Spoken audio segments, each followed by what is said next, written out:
यूँ तो जिंदगी में बहुत सी चीजें हैं जो हमारे एटीट्यूड को बढ़ाती है, पर मैं जिसके बारे में आपको बता रहा हूँ वो खुद में ही एक पॉजिटिव एटीट्यूड लेकर उड़ता है। आपको अपना एटीट्यूड एक बाज की तरह रखना चाहिए, ना कि तोते की तरह, क्योंकि तोता बोलता तो बहुत है लेकिन ज्यादा ऊंचाई तक उड़ नहीं सकता, और बाज हमेशा शांत रहता है पर सबसे ज्यादा ऊंचाई पर उड़ता है। दोस्तों, आपका एटीट्यूड ऐसा होना चाहिए कि लोग आपके साथ रहना चाहे, क्योंकि बहुत सारे ऐसे लोग होते हैं जिनके पास पैसा और पावर नहीं होता है, फिर भी बहुत सारे लोग उनके साथ रहना चाहते हैं। इसका कारण होता है उनका एटीट्यूड। आज मैं आपको 5 ऐसे एटीट्यूड बताने वाला हूँ जो आपको बाज से सीखनी चाहिए। पूरी दुनिया में पंछियों के 10,000 से भी ज्यादा प्रजातियां पाई जाती है।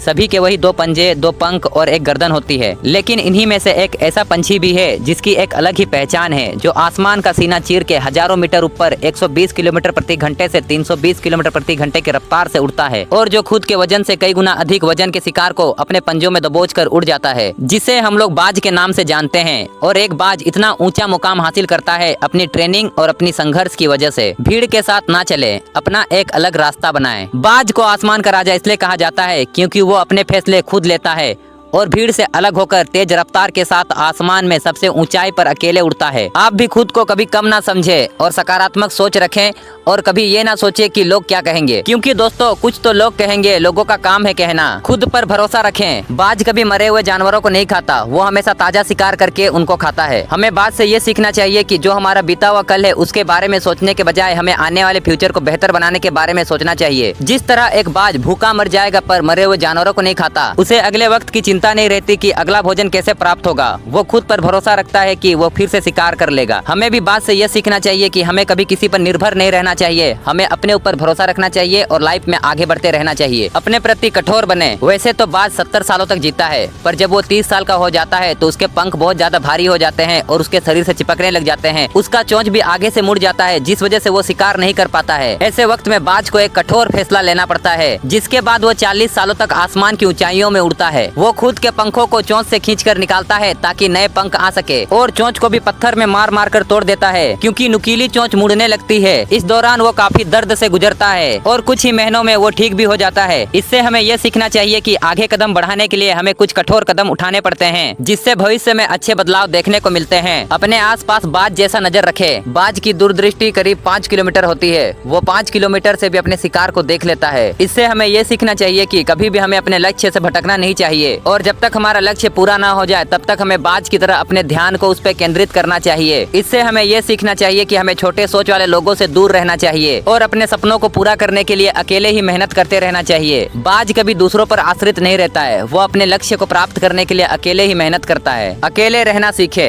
बाज हमेशा अकेले रहता है और अकेले ही शिकार करता है, क्योंकि जब आप अकेले रहते हो तो अपने आप को दूसरों से ज्यादा बेहतर समझ सकते हो। अकेले रहना और शांत रहना ये बताता है कि आप एक बेहतर इंसान बनने जा रहे हो। अगर अपने सपनों को पूरा करना है तो बाज की तरह अपने सपनों पर फोकस करो।